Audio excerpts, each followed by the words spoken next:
Hello students, हम लोग शुरू कर चुके हैं अपना एक नया अध्याय जिसका नाम है अराजकतावाद। जैसे ही हम अराजक शब्द का प्रयोग करते हैं तो हमारे मन मस्तिष्क में एक ऐसे विचारों का प्रादुर्भाव होता है जिसका अर्थ हम उपद्रव से या अशांति से लेते हैं। कि जैसे ही अराजक शब्द हमारे मन में आता है तो हम सोचते हैं किसी प्रकार की उपद्रव, अहिंसा, हिंसा, उत्पात या किसी भी ऐसी परेशानियों का संबंध उससे माना जाता है अराजकतावाद से। लेकिन जब हम इसे विचारधारा के रूप में पढ़ते हैं तो अराजकतावाद का अर्थ वो सब कुछ नहीं होता जिसको हम सामान्य अर्थों में जानते हैं, बल्कि अराजकतावाद ये समझाना चाहता है एक विचारधारा है जो शब्द तो अराजक है, लेकिन उस विचारधारा का जो संबंध है वो स्वतंत्रता, एकता और प्रेम से। अराजकतावादियों का मानना है कि राज्य हमें कई सारी बातों के लिए विवश करता है, इसलिए हमें राज्य से जो उत्पन्न हुई है, राज्य ने हमें, शासन ने हमें क्या किया है, विवशता दी है, हमें पृथकता दी है और हमें भिन्नता दी। ये पृथकता, ये भिन्नता और ये विवशता क्या है, यही समझाने का प्रयास अराजकतावादियों ने किया है। जैसे कि एक सामान्य सी बात है कि भारत 29 राज्यों से मिलकर बना है, तो अराजकतावादियों का मानना है कि ये राज्य का विभाजन हमें क्या करता है, हमें अलग करता है, हमें पृथक करता है, हमें विवशता प्रदान करता है। ये जो कैटेगरीज बना रखी हैं, general, SC, ST, OBC, minority, ये जो कैटेगरीज बना रखी है ये भी हमें क्या करती है, पृथक करती है और भिन्नता का एहसास कराती है। तो ये जो बातें हैं, जाति जो है हमें वो किसी धर्म विशेष को लेकर उच्चता और निम्नता का भान हमको कराती है और वो भी कहीं ना कहीं हमें भिन्न, पृथक और विवश कर देती है।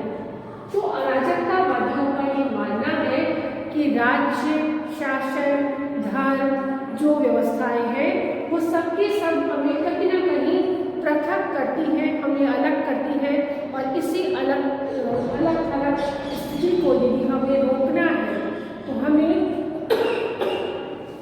अपने विचारों में थोड़ा सा बदलाव करना पड़ेगा और उस व्यवस्था को चुनना होगा जो हमें स्वतंत्रता, एकता और प्रेम के मार्ग पर चलने को प्रेरित करती है। यदि राज्य विहीन और वर्ग विहीन समाज उत्पन्न होगा,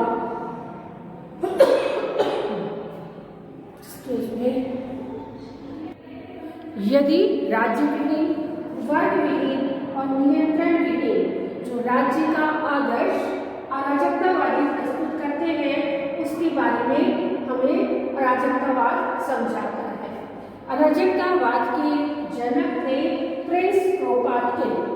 प्रिंस क्रोपाटकिन का नाम था और ये इस विचारधारा को मानने वाले राज्य, व्यक्तिगत संपत्ति, धर्म के।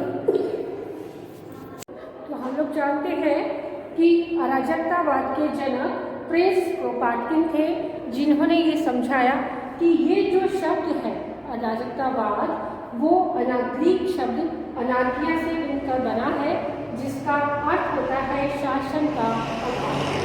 तो ये शासकीय व्यवस्था का अभाव नहीं है, बल्कि शासन की उन विवशता, पृथकता और भिन्नता का ये जो वर्णन करता है कि किस प्रकार से राज्य हमें भिन्न भिन्न करता है, राज्य हमें विभिन्नता या पृथकता प्रदान करता है, उसका अभाव को अराजकतावाद हाईलाइट करता है और ये समझाने का प्रयास करता है कि राज्य ने, धर्म ने और निजी संपत्ति ने सदा से ही जो सदस्य हैं, नागरिक हैं, उन सदस्यों को विभाजित किया है, पृथक किया है और इसीलिए ये जो अराजकतावाद का सिद्धांत है वो ये समझाने का प्रयास करता है कि राज्य विहीन, वर्ग विहीन और नियंत्रण विहीन समाज में रहकर व्यक्ति अपने व्यक्तित्व का अधिक विकास कर सकता है और उस अधिक विकास के लिए उसे राज्य नामक संस्था की कोई आवश्यकता नहीं है। यदि हम दूसरे शब्दों में इसे इस रूप में परिभाषित करें कि अराजकतावाद राज्य, धर्म और निजी संपत्ति का विरोधी है, तो कहना अतिशयोक्ति नहीं होगा। ये समझाना चाहता है अपने सिद्धांतों के माध्यम से, इस विचारधारा को ये समझाना चाहता है कि राज्य ने, धर्म ने और निजी संपत्ति ने मिलकर राज्य में रहने वाले लोगों में एक प्रकार का अलगाव पैदा किया है और इस अलगाव को दूर करने का प्रयास ये अराजकतावाद करता है। यदि हम सिद्धांतों की और विशेषताओं की हम बात करते हैं तो ये सिद्धांत और विशेषताएं हमें ये समझाने का प्रयास करती है कि राज्य जो है वो पूर्ण रूप से ये अराजकतावाद इसका विरोधी है और इस विरोधी विचारधारा में ये समझाता है कि क्यों राज्य विरोधी है, क्यों राज्य विरोधी है ये विचारधारा। तो इसे हम समझने का प्रयास करते हैं। तो ये अराजकतावादी समझाने का प्रयास करता है कि राज्य, धर्म और निजी संपत्ति ने लोगों में अलगाव पैदा किया है और अराजकतावाद उसी अलगाव को तोड़कर एक प्रकार की स्वतंत्रता, एकता और प्रेम के धागे को पिरोकर सभी नागरिकों को एकता के सूत्र में बांधने का प्रयास करता है। तो आज हम इसके सिद्धांतों के बारे में या विशेषताओं के बारे में पढ़ेंगे कि क्या है अराजकतावाद के सिद्धांत। तो पहला जो हम देखते हैं कि ये शुरू से ही राज्य, धर्म और निजी संपत्ति का विरोध करता है। प्रिंस क्रोपाटकिन जो उसके जनक है, उन्होंने इसी बात को प्रूव करने के लिए अपने सिद्धांत में ये समझाया कि अराजकतावाद राज्य का पूर्ण विरोधी है। वो समझाना चाहते हैं, वो कहना चाहते हैं कि राज्य किसी कार्य का नहीं है। तो क्यों नहीं है, इसे हम थोड़ा सा पढ़ते हैं उन्हीं के शब्दों में कि राज्य का ये पूर्ण विरोधी है और ये चाहता है, अराजकतावाद समझाने का प्रयास करता है कि अराजकतावादी विचारधारा का प्रमुख शत्रु राज्य है। इसके अनुसार राज्य एक ऐसी बुराई है जिसका न तो कोई औचित्य है और न ही कोई मूल्य।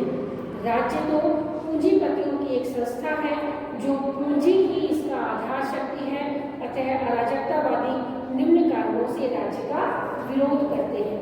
अराजकतावादियों का मानना है कि राज्य ही वो एक ऐसी संस्था है जिसने नागरिकों में पूर्ण रूप से उनको अलग किया है, उन्हें विवश किया है और पृथक पृथक जीने के लिए प्रेरित किया है।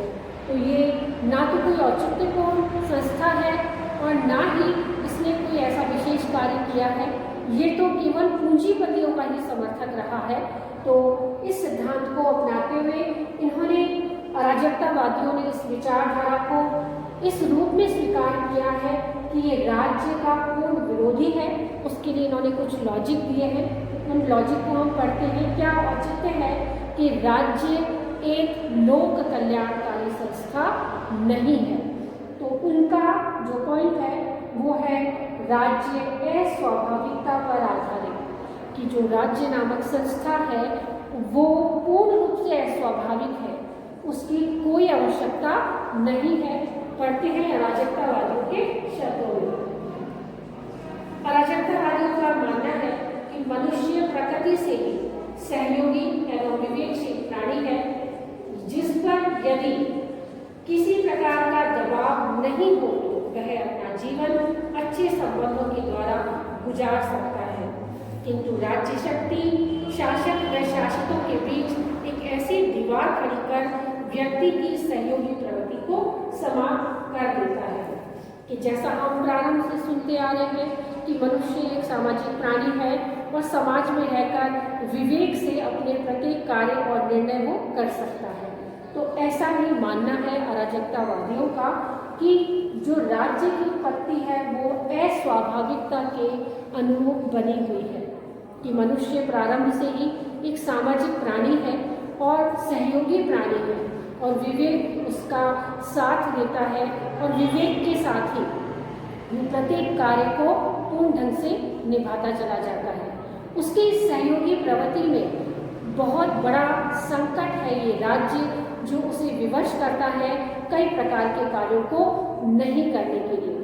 तो राज्य नामक जो संस्था है उसने मनुष्य की स्वाभाविक प्रवृत्ति को, जो सामाजिक और विवेकशील प्राणी होते हैं, उनकी इस स्वाभाविक प्रवृत्ति को तोड़ा है और एक राज्य में और व्यक्ति में एक मनोवैज्ञानिक दीवार पैदा करती है, जिससे व्यक्ति अपने व्यक्तित्व का पूर्ण विकास नहीं कर पाता है। अराजकतावादियों का मानना है कि इस अस्वाभाविक संस्था ने मनुष्य की जो सहयोगी प्रवृत्ति है उसी को तोड़ दिया है, कि जब जब मनुष्य ने बिना दबाव के अपने स्वतंत्र निर्णय लेकर अपने विवेक से यदि कोई कार्य किया है तो वो कार्य अधिक सफल हुए हैं। लेकिन राज्य नामक शक्ति ने क्या किया है, एक प्रकार की मनोवैज्ञानिक दीवार खड़ी कर दी है और शोषक और शोषित के बीच का भेद अधिक रूप में उभर कर आता है। दूसरा तर्क जो दिया है अराजकतावादियों ने, वो है राज्य पूंजीपतियों का समर्थक है। कि अराजकतावादियों का मानना है कि राज्य ने सदा से ही पूंजीपतियों का सहयोग किया है और पूंजीपतियों को सहायता देकर ही पूंजीपतियों को और पूंजीपति बना दिया, और जो गरीब जनता है, शोषित जनता है, वो वहीं के वहीं रह जाती है। काफ़ी हद तक राज्य पूंजीपतियों का ही समर्थन करता है, उनके हितों की ओर ही ध्यान देता है। तो अराजकतावादियों का मानना है कि राज्य केवल पूंजीपतियों के हितों की रक्षा करता है तथा सर्वसाधारण जनता के हितों की उपेक्षा करता है, तथा राज्य शोषण और अन्याय का एक शक्तिशाली साधन है। ये अराजकतावादियों का मानना है कि राज्य ने सर्वसाधारण जनता के हितों की रक्षा नहीं की है, सर्वसाधारण जनता की हमेशा से ही वो उपेक्षा करता आ रहा है, और इस सर्वसाधारण जनता की उपेक्षा के कारण वो पूंजीपतियों का समर्थन करता जा रहा है और पूंजीपतियों का समर्थन करता है और सामान्य शोषित जनता का वो समर्थन नहीं कर पाता, जिससे वो अपने जो व्यक्तिगत उनका विकास है, वो व्यक्तिगत विकास जो स्वाभाविक रूप से हो सकता है, वो करने में वो अपूर्ण नजर आता है। तीसरे पॉइंट की ओर बढ़ेंगे तो अराजकतावादियों का मानना है कि राज्य का वो पूर्ण विरोध करते हैं, क्योंकि ऐतिहासिक दृष्टि से भी ये औचित्यपूर्ण है।